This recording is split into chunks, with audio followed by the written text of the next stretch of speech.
Il est 8h47. Et voici Nicolas Canteloup avec Julie.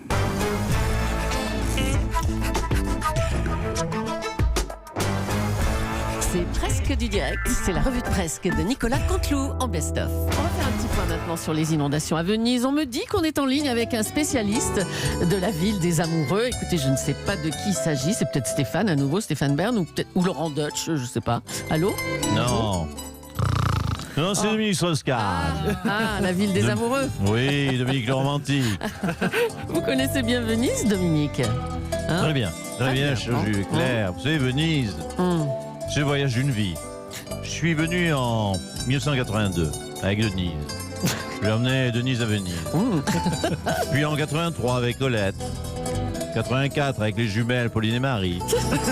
Oui, Je suis retourné, je m'en souviens, en 85 Oui. avec Christiane, Monique, Josiane, Patricia, Roberta Oui, bon, et Lucette. écoutez, J'ai fait un break en 86. Monsieur Strauss-Kahn, on va peut-être En pas avoir le temps 87, de toutes j'étais les faire. avec Non, on n'a pas le temps de toutes Virginie. les faire. C'est bon. On n'a pas le temps de toutes les faire. Oui. Moi, j'ai eu le temps. Ça restera la réplique de l'année. Ah bah oui, ça. Bon, on a compris que Venise, c'est votre ville de cœur, hein, Tout à Dominique fait. Strauss-Kahn. Tout à fait. Venise, c'est ma ville de cœur. Par contre, j'ai aussi mes villes de slip. Oh non. Marrakech, bien sûr. New York, Bruxelles, Bangkok, Oui, allez, c'est bon. Pattaya, Barcelone, On a compris. Bordeaux, Allez, Mérignac, à bientôt, Dominique le Strauss-Kahn. Cap À Ferret. bientôt. Et puis l'entreprise Uber n'a plus le droit d'exercer à Londres pour des raisons de sécurité. On va voir ce qu'on en pense du côté de chez Jean-Jacques Bourdin. Un taxi là-bas, hein ? Bonjour, c'est Jean-Jacques Bourdin. Bienvenue sur RMC. RMC qui se met à l'heure anglaise ce matin. RMC, Radio Moustache and Queen. Et non, mais c'est pas vrai. Christine. Queen avec un C, Christine, alors, Queen, non? ça s'écrit pas avec un C. Hein, Christine and the Queen, franchement, c'est de l'anglais. Un Queen, c'est K-W-I-N. Ok, Christine? Queen. Bon, reprenez ça. Bon, bref. Ah, les bonnes femmes. Bon, bref, alors. Ça, pour manifester dans les rues le samedi en demandant l'égalité, il y a du monde. Mais pour écrire correctement sur une fiche, il n'y a plus personne. Bon, en tout cas, le Cabrol connaît le même problème que moi. Alors, écoutez, en tout cas, nous allons revenir ce matin. Non, ne réglez pas votre poste, c'est bien moi. Sur l'interdiction de Uber à Londres avec un auditeur, et c'est... Oula! Ah oui, écoutez, alors c'est une nouveauté. C'est Johnny qui est avec nous ce matin. Hello, Johnny. Yeah, hello, John, Jack. This is Johnny. I am merde. Merde, putain, comment on dit? I am très content of passing la radio. Oula, mais je reconnais cette voix, Johnny. Ouais, c'est René, ça me fait plaisir que tu m'aies reconnu, Jean-Jacques. Ouais, c'est moi, ouais, donc là, comme Uber, c'est interdit à Londres, je suis parti bosser comme un taxi là-bas, tu vois. Bien sûr. Baleine le truc, tu vois. Oui. Du coup, j'ai pris un prénom d'américain comme Johnny Hallyday, voilà. Et donc, attends, j'ai mon premier client, putain, j'ai mon premier client qui arrive. Ah. Hello, mister. Hello, mister, welcome. Oh, what is it? Ah oui, je sais, sorry for the odor. This morning, j'avais pas le time for the douching. I'm désolé. Pardon, excusez-moi de vous interrompre dans votre dialogue, votre client. René, ça ne vous fait pas peur de vous expatrier comme ça Ouais, non, s'expatrier, on s'adapte, c'est juste un coup à prendre. Attendez, oh putain, quel con, il est con celui-là, oh. Fuck you là, toi. Tu t'excuserais là? Excuse-moi, j'ai Jacques, un con qui roulait en contresens là. Putain, les mecs, ils ont la tête à où là? Oh. Johnny, René, c'est l'Angleterre, les gens roulent à gauche, attention. Ah ouais, c'est vrai, ouais, putain, mais... Tiens, ils me préviennent pas, quoi. Ils font rien comme tout le monde, les Rosebif. Hein. Bon, attends, Jacques, je vais devoir accrocher, parce que là, il faut que je me concentre pour éviter toutes les bagnoles, là, et qui arrivent en contresens face à moi, là. Oui, on vous laisse vous concentrer, là, René. Ok, courage, René, pour cette expatriation. À vous, Julie. Allez, on va va parler des intempéries dans le sud de la France. Des tonnes d'eau se sont déversées sur la région PACA. On va rejoindre tout de suite le maire de Marseille, Jean-Claude Gaudin.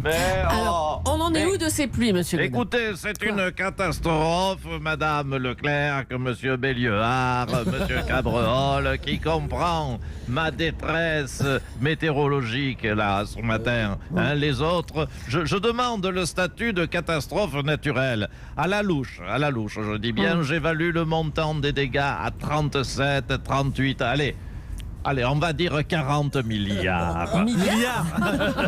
Si je pouvais donc recevoir le virement, je lance un appel sur votre antenne, sur le virement sous 48 heures, j'évalue le nombre des victimes à 2,5 millions. Allez, à la louche, disons 4. Attendez. Je fais comme les températures de Monsieur Cabrol.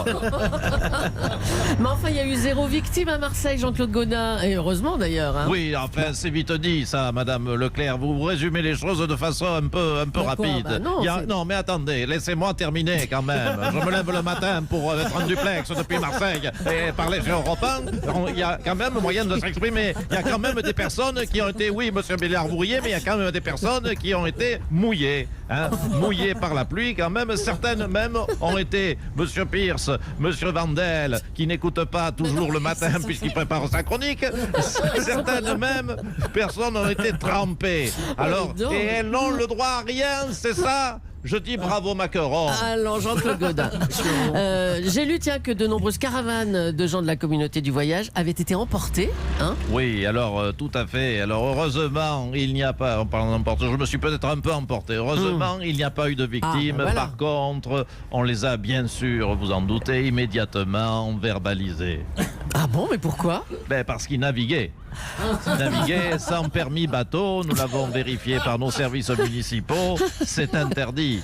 Écoutez, on récupère des sous comme l'on peut. Ah bravo, tiens. En attendant l'aide de l'État qui ne vient toujours pas.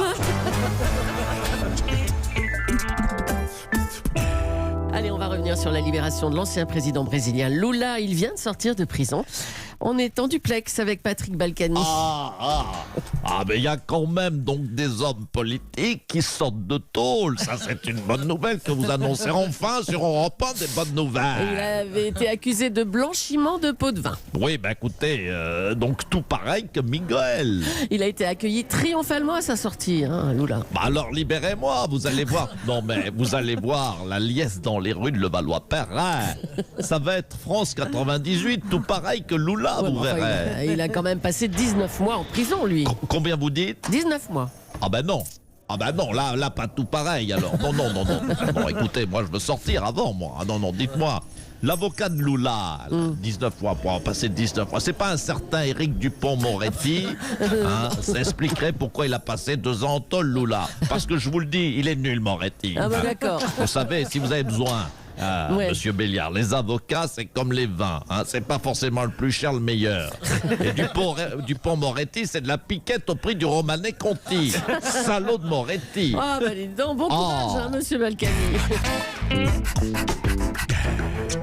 Et pour terminer, on va évoquer à nouveau le match de ce soir au Stade de France. L'équipe de France qui joue un match à haute tension contre la Turquie. Bonjour Didier Deschamps. Oui, bonjour. Oui, c'est vrai que c'est un match tendu, hein, dans un contexte explosif, vraiment explosif, avec un grand S. Hein, les joueurs ont bien joué, même Olivier Giroud, qui pourtant ne joue pas en club, ce qui limite considérablement son temps de jeu en tant que joueur. Oui, c'est vrai. Oui. Olivier Giroud a même marqué lors du dernier match contre l'Islande. Oui, il a marqué. On n'a pas retrouvé de Ligonès, mais on a retrouvé un but de Giroud. Et je peux vous dire que les deux étaient aussi durs à trouver sur le papier. Est-ce que vous pensez que le contexte diplomatique pesant peut avoir une incidence sur la rencontre de ce soir? Le contexte diplomatique qui pourrait peser sur la rencontre? Non. Quoi? Elle est mignonne. Quoi? Non, vous êtes gentil. Non, vous êtes gentil. C'était bien, c'est une bonne question. Non, mais je crois que vous surestimez un peu l'intérêt que peuvent avoir mes joueurs pour la géopolitique internationale. Ouais, quand même un peu, ils sont au courant quand même, non? En plus, elle insiste. Non, vous voyez sérieusement. Non, mais franchement, vous voyez sérieusement Giroud, Pogba ou Griezmann venir vers moi et me dire Coach, l'intervention de l'armée turque dans le nord-est syrien ravive la menace de l'État islamique qui avait été défait par le soutien des Kurdes. Non. Je crois que franchement, de ce côté-là, on est peinard. Non, franchement, je les connais, mes joueurs. Non, leur analyse sur la Turquie, je pense qu'elle va se limiter à... Coach, moi le kebab, ça me donne la chasse, je le digère pas trop. Non, là-dessus, je leur fais confiance. Ça n'ira pas plus loin. Voilà, tout en finesse, Nicolas Canteloup et Julie, qu'on retrouve bien sûr en podcast.